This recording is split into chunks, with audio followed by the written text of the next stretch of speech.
혹시 벨트 어떻게 차세요? 아, 벨트는 꽉 조이는 맛이 있어야 이렇게 차는 맛이 좀 있어야죠. 혹시 그런 취향이세요?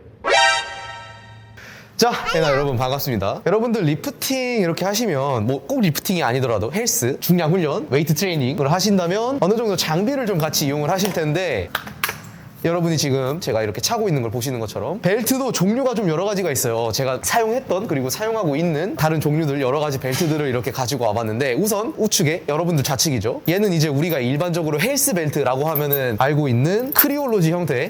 얘는 제로 투 히어로 거기는 해요. 그리고 제가 그 전에 SBD로부터 지원을 받기 전에 사용을 했던 프롱 벨트, 더블 프롱입니다. 싱글 프롱 아니에요. 그리고 제가 지금 사용하고 있는 SBD 레버 벨트죠. 이렇게 종류를 가지고 왔는데 뭐 종류에 대해서 이야기를 할 게 아니라 리프팅 벨트가 이 두 가지 놓고 보면 둘 다 더블 프롱이죠. 근데 어때요? 두 벨트의 체급 차이가 좀 굉장히 크죠. 보면 일반 헬스 벨트 같은 경우는 이 두께가 굉장히 얇아요. 근데 우리가 이렇게 리프팅을 하시는 분들이 사용하는 리프팅 벨트 같은 경우는 기본 두께가 10mm예요. 1cm예요. 센티급으로 시작을 하는데 물론 보기만 해도 차이가 나긴 하지만 지지력 자체가 엄청 세단 말이에요. 자, 그래서 제가 오늘 영상에서 이야기하고 싶은 게 뭐냐, 리프팅 벨트 차시는 분들이 생각보다 너무 세게 차시는 분들이 많다는 거예요. 그래서 오늘은 리프팅 벨트를 어느 정도의 강도로 적당하게 차야 되느냐에 대한 이야기를 좀 해볼 거예요. 생각보다 되게 별거 아닌 것 같은데 굉장히 타이트하게 차고 계신 분들이 많더라고요.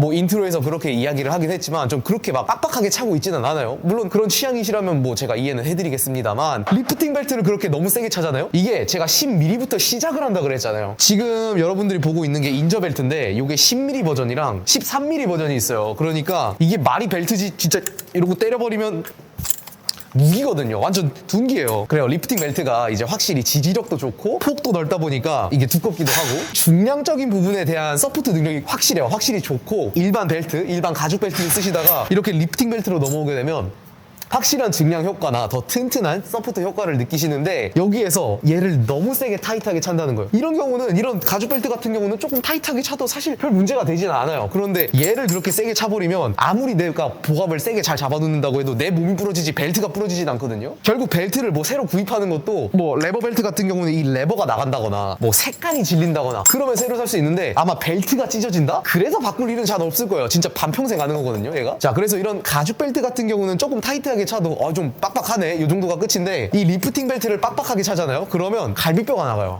갈비뼈라고 이야기를 했는데 지금 보면 굉장히 이게 두께가 넓거든요. 한 4인치 정도 되는 건데 벨트를 너무 아래로 차잖아요. 그럼 골반뼈가 나가고 너무 위로 차잖아요. 갈비뼈가 나가요. 아니 무슨 벨트가 세봤자 얼마나 세겠냐 이야기를 하는데 종종 저도 진짜 실제로 제 지인들 중에서도 리프팅 벨트 너무 빡세게 차다가 갈비뼈 실금 가시고 이런 분들을 종종 봤거든요. 그래서 어떻게 이 리프팅 벨트를 잘 차야 되느냐, 솔직히 되게 간단해요. 그래서 오늘 영상이 막 그렇게 길진 않을 텐데 레버 벨트 같은 경우는 우리가 이렇게 걸어놓은 상태가 아니라 레버를 걸어지게 되죠. 이 걸어졌을 때 내가 복압을 줄 수 있어야 돼요. 여기서 복압을 줄 수 있는 게 가이드가 뭐냐면 편하게 그냥 가만히 있을 때 애도 손가락이 어느 정도 같이 편하게 들어가줘야 돼요. 근데 편하게 있는데도 잘 안 들어가려고 하잖아요. 그럼 이건 좀 타이트한 거예요. 그럼 이제 네 번째에서 세 번째에서 다시 차봤어요. 그러면 어느 정도 타이트하기는 해도 손가락 그냥 무난하게 잘 들어가죠. 요 정도로 차주시라는 거예요. 그러니까 내가 레버를 걸어 잠갔을 때도 손가락 정도는 충분히 들어갈 수 있게. 그렇다고 완전 손까지 들어가면 그건 이제 조금 너무 늘어지는 형태가 좀 될 거예요. 이제 손가락이 들어가면 내가 복압을 안 준 상태잖아요. 여기서 복압을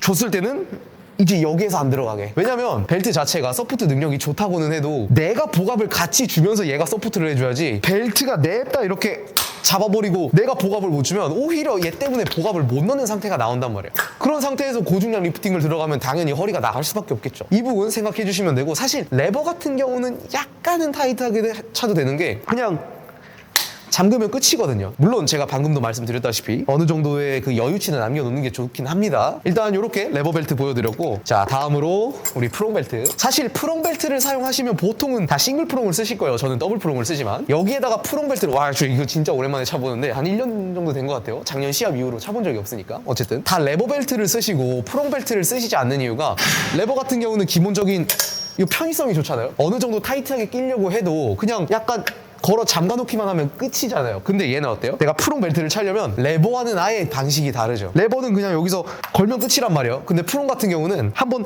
들어갔다 나와야 돼요. 들어갔다 나와야 된다고. 그래서 이걸 타이트하게 차려면 여기에서 이제 프롱 벨트에 갇힌다, 이런 이야기를 좀 하는 건데, 간혹 해외 리프터분들에서 영상 이런 거 보실 수 있을 거예요. 리프팅 끝나고 나서 이런 식으로 렉에다 대고 Help me, help!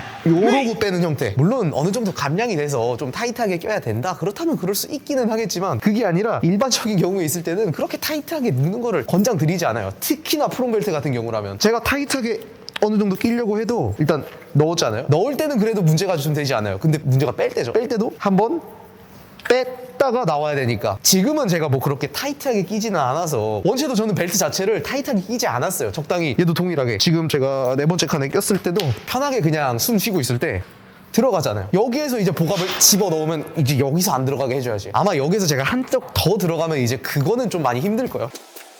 아니네, 여기도 괜찮네. 뭐 여기도 괜찮긴 한데 아마 방금 제가 뺐을 때 그 수월함보다는 조금은 더 어렵긴 하겠죠. 다시 뺐다가 다시 나와야 되니까. 그러니까 리프팅 벨트 자체가 원체 두껍고 폭도 넓잖아요. 그래서 확실한 서포트 능력을 제공해주고 이걸 이용하는 건 정말 좋은데, 의존하려고 하지 마시라고. 그래서 정리를 간단하게 해보자면, 레버 벨트든 프롬 벨트든 찼을 때 복압을 주지 않고 그냥 편하게 있었을 때도 손가락 정도는 충분히 좀 들어갈 수 있게, 그리고 나서 복압을 줬을 때 손가락이 들어가지 않게. 너무 세게 차버리면 여러분의 갈비뼈 혹은 골반뼈가 위험할 수 있으니까요. 추가적으로 조금만 더 이야기를 해보자면, 이 자체를 조금 더 하이로 차느냐 로우 벨트로 차느냐에 따라서도 달라지거든요. 그런데 이거는 조금 더 체형적인 문제나 뭐 셋업 방식에 따라서 한식 차이가 나니까 이건 뭐 나중에 따로 다뤄보도록 하고, 오늘 영상 이 벨트를 얼마나 타이트하게 체결을 하느냐에 대한 영상을 간단하게 다뤄봤고요. 오늘 영상 유익하셨다면 구독과 좋아요를 부탁드리면서 저는 또 다음 영상으로 찾아뵙겠습니다. 그럼 엔바요.